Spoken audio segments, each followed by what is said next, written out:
Welcome to Daily Buzz. Suicide? Who silenced Nathi Mthethwa with death?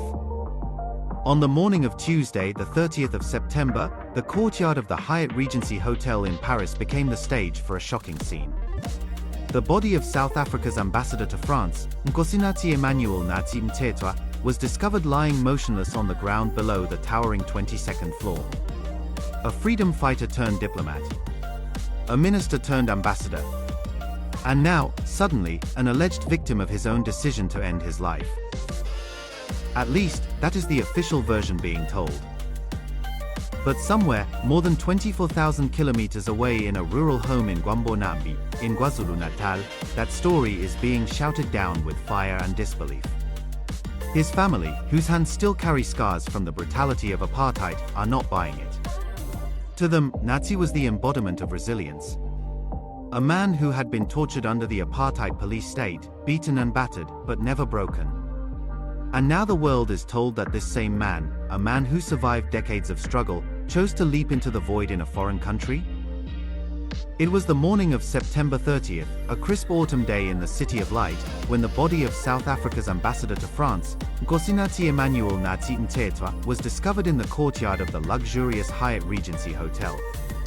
He had plummeted from the 22nd floor, his life extinguished in an instant.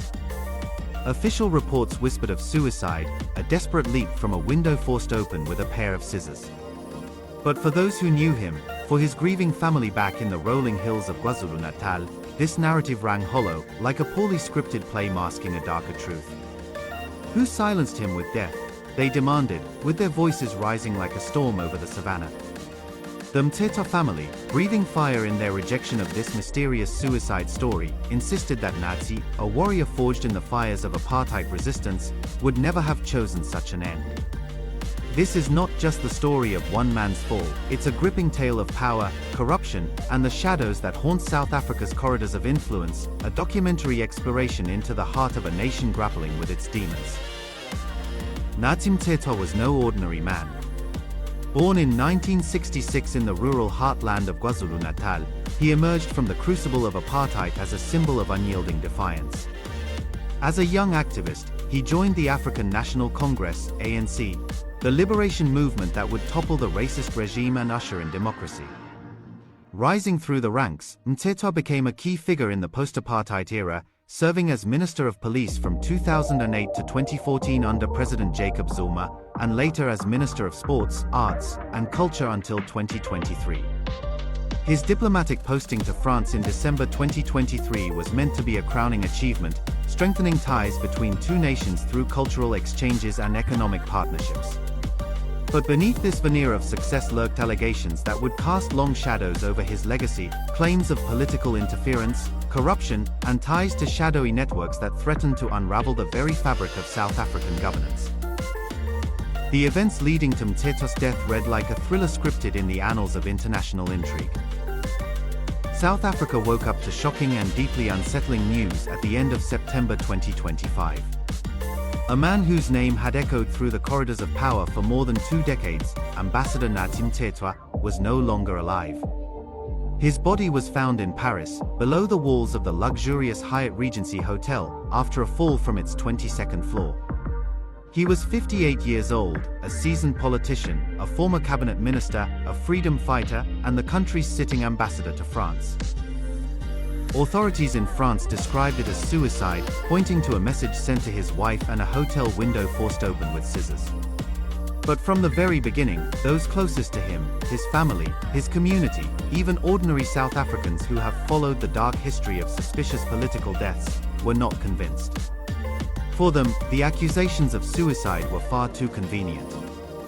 They believe something larger, something much more sinister, has taken place. This is not a simple story of a man overcome by despair. It is a story filled with allegations, unanswered questions, political networks, unresolved inquiries, and a nation struggling to separate coincidence from conspiracy. And at the heart of it all lies the haunting question: did Nathi Mthethwa jump, or was he pushed? Tragic morning in Paris. On Tuesday morning, the 30th of September, the hotel courtyard in Paris was transformed into a crime scene. Guests had gathered to see investigators move in and seal off the area where the ambassador's lifeless body lay.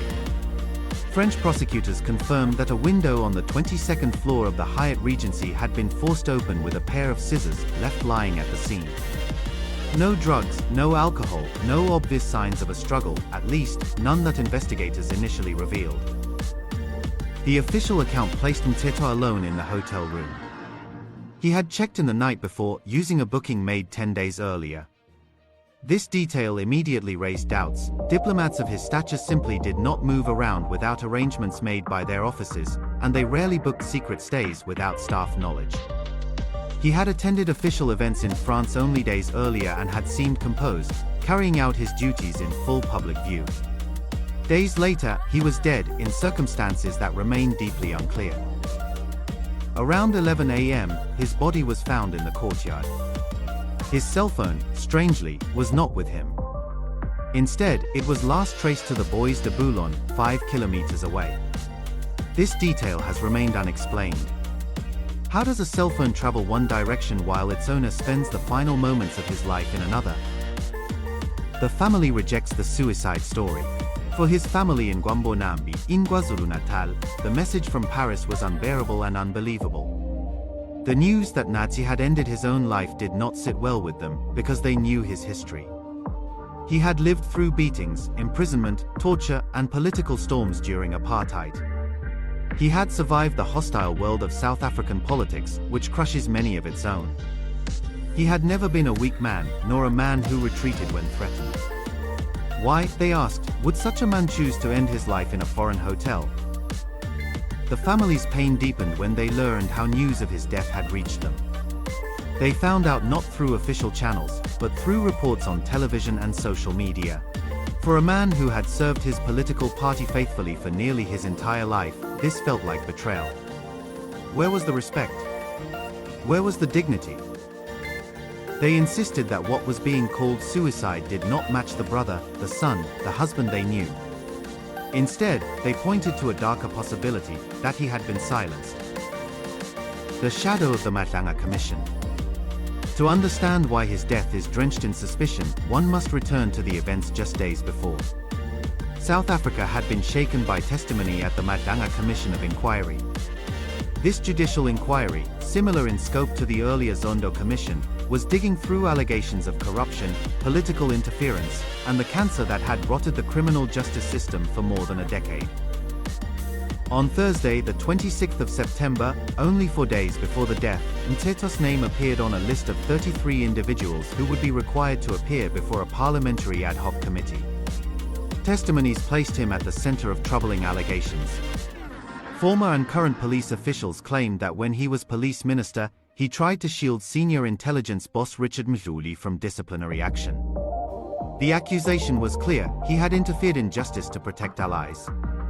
I'm talking about experience I had, was that Mkhwebi had written a first letter and referred to the Inspector General. Inspector General responded back and said, this is not my terrain.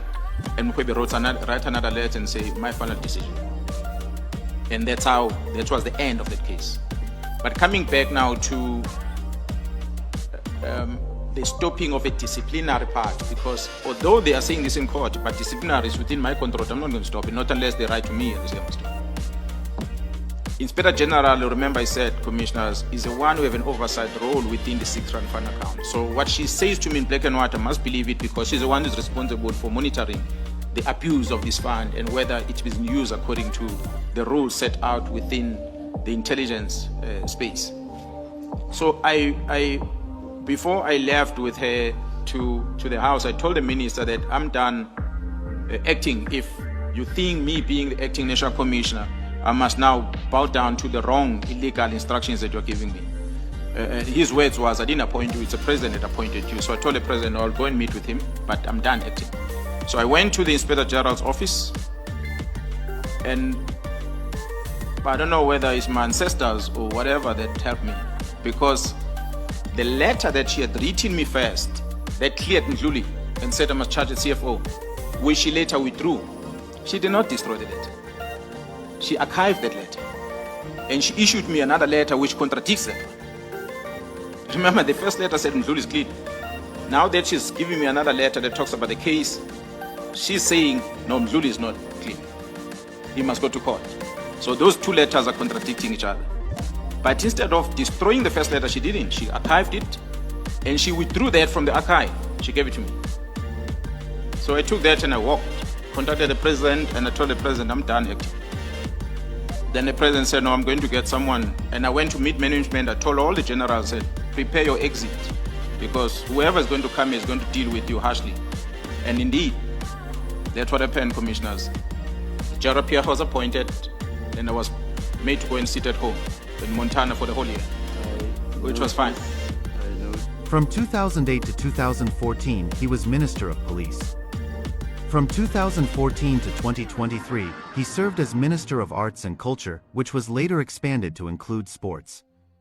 He survived countless cabinet reshuffles under Presidents Zuma and Ramaphosa. In December 2023, after being dropped from cabinet, he was appointed South Africa's ambassador to France, a diplomatic post signaling trust despite his controversies.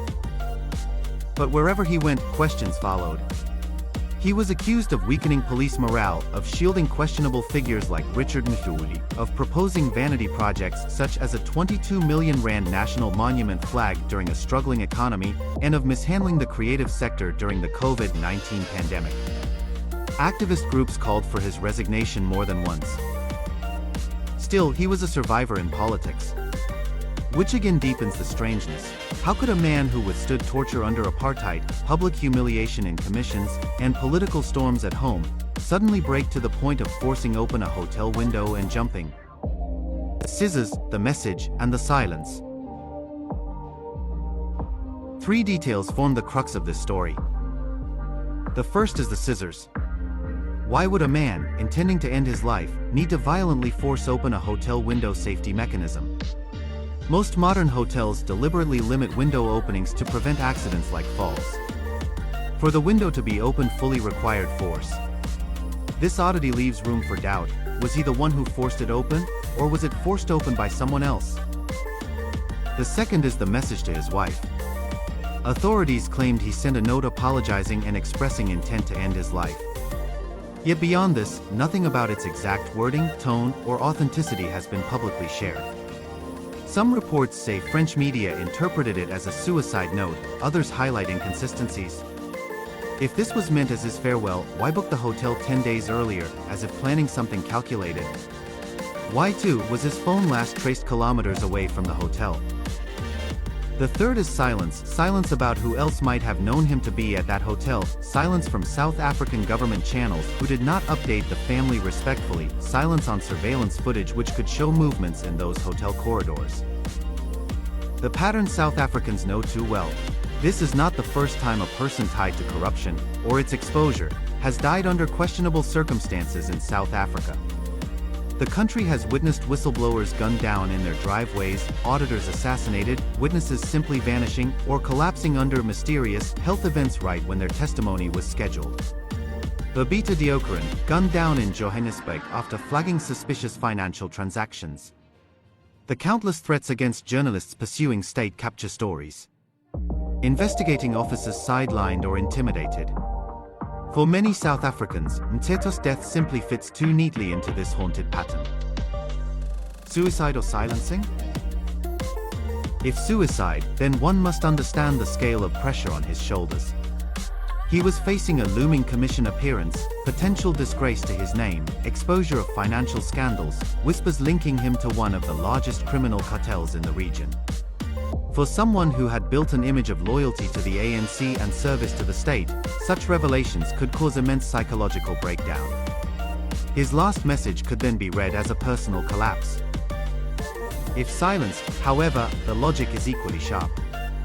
With knowledge that could have implicated others, with links to sensitive intelligence matters, with his name placed suddenly on official witness lists, he was a danger to those in power. What better way to neutralize a threat than to remove it entirely and allow ambiguity? Was it his choice, or was it murder? This ambiguity itself is power. It spreads fear among those still alive, especially others with testimony to give. Compounding the drama was the sudden illness of Lieutenant General Dumisani Khumalo, the SAP's crime intelligence boss, who had just exposed what he called the Big Five, South Africa's most sophisticated drug cartel, a hydra-headed operation with international tentacles.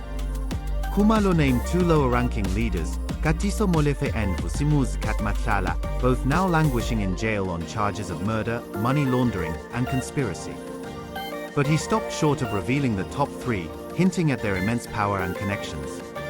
Amongst these cartels, which are made up of different syndicates, there is one identified in the country known as Big Five, which have since been identified as being very sophisticated, and it has got widespread influence, and it's involved in a broad spectrum of their illicit activities. The structure and the leadership of the particular cartel that will dominate my current testimony is believed to be having its head office in Gauteng for obvious reasons. Gauteng is the economic powerhouse of the country, and then with syndicates and groupings, or the capability of the same cartel to operate throughout the country. That is the currently identified structure and leadership of the cartel. The currently identified cartel, known as Big Five, is having a structure as reflected, with the main commodity being drugs.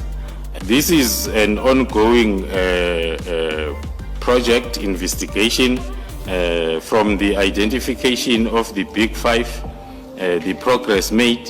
Those that are mentioned, reflected there in their boxes or positions, they've already been addressed, being a Mr. Katiso Molefe, as well as a Mr. Vusimuzi Matlala, and then the other three are still being addressed. So the reason for the skulls is because you can't name those individuals at this point. That is correct, Commissioners. Well, not in public. That is correct, Commissioners.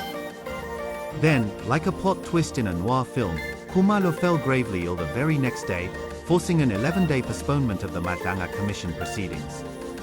Whispers from within the security cluster suggested Mthethwa himself might have been one of those shadowy bosses in the Big Five, a connection too explosive to ignore. And here was the chilling coincidence: while Khumalo lay stricken in a South African hospital, Mthethwa met his end 2,400 kilometers away in Paris. Was this mere happenstance, or the calculated strike of a cartel desperate to protect its secrets? The Big Five cartel loomed large in this saga, a phantom empire Khumalo described as South Africa's most formidable drug network, with global links.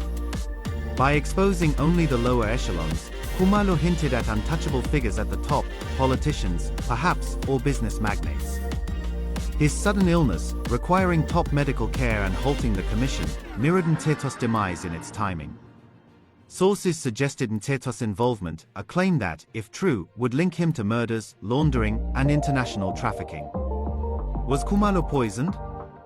Was Mthethwa eliminated to prevent him from confirming or denying these ties? The cartel's sophistication, evading detection for years, spoke to deep infiltration of state structures, a hallmark of the mafia state dynamics plaguing South Africa. Anger, traditions, and questions back home. In KwaZulu-Natal, his family still waits for answers. They demand to know why his cell phone was disconnected far away from the hotel. They want to understand why no official came to them first with news of his death. They are performing rituals for his spirit while still awaiting a French post-mortem report.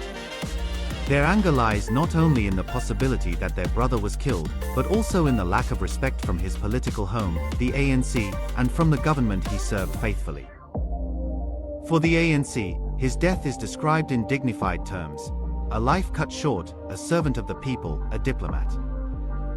But for his own household, he was reduced to a headline before his remains were even returned. The bigger picture. Beyond the details of his final days lies a larger truth about South Africa today. Institutions weakened by corruption. Commissions of inquiry picking through the ruins. Citizens losing faith in whether justice can ever be done. The death of Nathi Mthethwa becomes more than the story of one man. It mirrors the struggle of the whole nation with memory, accountability, and silence. Thanks for watching.